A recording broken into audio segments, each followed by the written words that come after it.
Hello friends, elevator চ্যানেলে আমি তোমাদেরকে ওয়েলকাম জানাচ্ছি। তোমরা যারা ম্যাকআউট ইউনিভার্সিটি থেকে বিসিএ পড়ছো এবং 2026 সালে যারা তোমরা থার্ড সেমেস্টারে উঠবে, আমি বলবো দেখো, সেকেন্ড সেমেস্টারের পরীক্ষা হয়ে গেলে তোমাদের সময় নষ্ট করাটা ঠিক হবে না। কারণ আমরা আশা করছি এইবারে আমাদের অড সেমেস্টারের পরীক্ষা হয়তো ডিসেম্বরেই হয়ে যাবে, যদি সব ঠিকঠাক থাকে আমাদের এখানে। আর মানে ইভেন্ট সেমেস্টার তো হয়েই যাবে। ইভেন্ট সেমেস্টার হয়ে যাওয়ার পর কিন্তু ডিসেম্বরে আমার ব্যক্তিগত মতে আমি মনে করছি যে এটা ডিসেম্বরেই হতে পারে। এবার কোন সময়টা হবে, প্রথম দিকে হবে না লাস্টের দিকে হবে, সেটা তো ইউনিভার্সিটি নোটিশ দিয়ে তোমাদের জানিয়ে দেবে। এখন ব্যাপারটা হচ্ছে, দেখো, থার্ড সেমেস্টারের এখন তোমরা জানো তোমাদের সিলেবাসটা নতুন, 4 বছরের সিলেবাস। বিসিএর কোর্সের কারিকুলামটা এখন যথেষ্ট হাই, এবং এই সিলেবাসটা খুবই স্ট্যান্ডার্ড সিলেবাস। আর থার্ড সেমেস্টারে তোমাদের তিনটে 4টে কম্পালসারি পেপার রয়েছে। এই 4টে কম্পালসারি পেপার তোমাদেরকে আগে থেকে পড়া শুরু করার কথা এই কারণেই বলছি, কেননা পুরো তুমি সেমেস্টারে সময় পাবে না। এই সিলেবাসটা যা রয়েছে, সিলেবাসটা আমার ব্যক্তিগত মতে 8-9 মাসের সিলেবাস।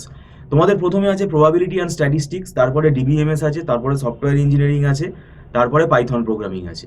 তো 4টে সাবজেক্টের সিলেবাস কিন্তু হিউজ। পাইথন প্রোগ্রামিং এটাই তোমার স্ট্যান্ডার্ড টাইম, এই সময়টা তুমি যদি সেমেস্টারে না শেখো পরে আর সময় পাবে না। আর পাইথন প্রোগ্রামিংয়ের মধ্যে এখানে অ্যাডভান্স টপিকগুলোও রয়েছে, ডেটা সায়েন্স পার্টটাও রয়েছে।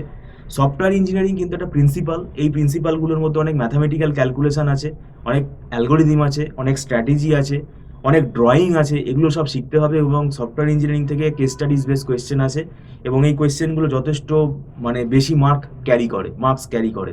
তো সফটওয়্যার ইঞ্জিনিয়ারিংটা পুরোপুরি প্রিন্সিপাল বেসড। সফটওয়্যার ইঞ্জিনিয়ারিং একদম ভাববে না এটা theory paper.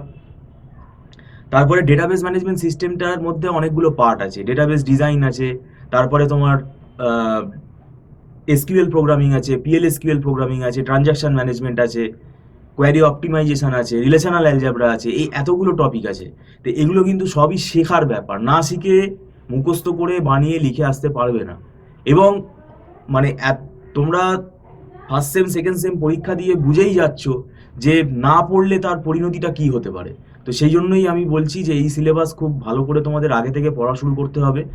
R probability and statistics তো বলার কিছু নেই, এটা তো আমাদের ম্যাথামেটিক্সেরই পেপার বলতে গেলে। এই জন্য আমি তোমাদের বলছি, তোমাদের 4টে পেপারের লোড কিন্তু অনেক বেশি। আমরা 3টে সাবজেক্ট এখানে পড়া শুরু করে দেবো জুলাই মাস থেকে, DBMS, software engineering and Python programming. এবং তোমরা যদি অনলাইন ক্লাসে আগ্রহী থাকো তাহলে তোমরা আমাদের সাথে যোগাযোগ করতে পারো, আমাদের মান্থলি ফিস সিস্টেমে ক্লাস হয়। আর রেকর্ডিং ফেসিলিটি থাকে, সেটা হচ্ছে পরবর্তীকালে যারা লেট করে আসবে তাদের কিছু করার থাকে না, কেননা পরীক্ষার 2 মাস আগে 1 মাস আগে তো আমরা অ্যাডমিশন নেই না। যদি একটু পরের দিকে কেউ আসে তাহলে তারা সেটা রেকর্ডিংটা পারচেস করতে পারে, সেটা টার্মস অ্যান্ড কন্ডিশনস রয়েছে। আর একটা বিষয় হলো, আমরা এখানে দেখো ধরে পড়াই, সেই জন্যই কিন্তু খুব কম সময় স্টুডেন্ট আসলে সেটা খুব প্রবলেম হয় আমাদের পড়াতে। আমরা এখানে পুরো চ্যাপ্টার ওয়াইজ ধরে পড়াই, এবং দীর্ঘদিন ধরে যেহেতু আমরা বিসিএ পড়াচ্ছি, এই বিসিএ পড়ানোর অভিজ্ঞতাটা আমাদের অনেকটাই বেশি। এবং আমাদের নিজেদের হাতে তৈরি করা নোটস আছে, হ্যান্ড রিটেন নোটস আছে, যেগুলো কিন্তু স্টুডেন্টের বুঝতে খুব সুবিধা হবে। যেমন ডেটাবেস নর্মালাইজেশন অনেকে বই থেকে পড়ে বুঝতে অসুবিধা হয়, তো আমাদের এখানে আমাদের নোটস বানানো আছে, সেগুলো কিন্তু formula based, topic point wise আমরা তৈরি করে রেখেছি যাতে স্টুডেন্টের বুঝতে সুবিধা হয়। এবং আমরা এখানে সাবজেক্টিভ যে নিউমেরিক্যালগুলো আছে সেগুলোও কিন্তু আমরা করাই।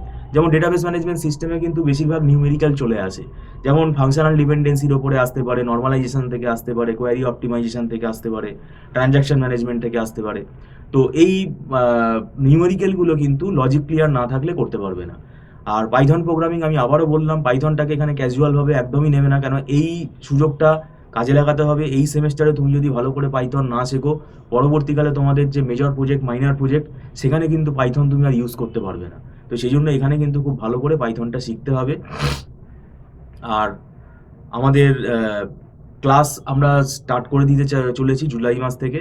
যদি তোমরা আগ্রহী থাকো তাহলে তোমরা আমাদের সাথে যোগাযোগ করতে পারো। আমাদের মান্থলি ফিস সিস্টেমে ক্লাস হয়, এবং খুব ছোট ছোট ব্যাচেই আমরা পড়াই, যাতে কোনো ডাউট হলে সঙ্গে সঙ্গে স্টুডেন্ট সেটা টিচারের সাথে বলে ক্লিয়ার করে নিতে পারে। এবং আমাদের এখানে আমরা যে কোর্সগুলো যে অনলাইন টিউশনটা প্রোভাইড করি, এটাতে দেখবে অনেকগুলো আমাদের সাবজেক্টের রেফারেন্স বই থাকে। তো স্টুডেন্টের পক্ষে সব বই কেনা সম্ভব না, আমরা সেই সব বইগুলোই ফলো করি, আমরা মাল্টিপল বুকস ফলো করি, রেফারেন্স বুক, সেইভাবেই কিন্তু আমাদের নোটটা তৈরি হয়েছে। তো তো যাই হোক, আমি তোমাদের বলবো তোমরা কোনো না কোনো টিচার গাইডেন্স নাও, আমাদের কাছে যে আসতে হবে তার কোনো মানে নেই। কিন্তু এটা আমি বারবার বলবো যে তোমাদের ইভেন্ট সেমেস্টারের পরীক্ষা হয়ে গেলেই তোমরা কিন্তু পড়া শুরু করে দাও, কেননা এই সময়টা কিন্তু আইডিয়াল টাইম।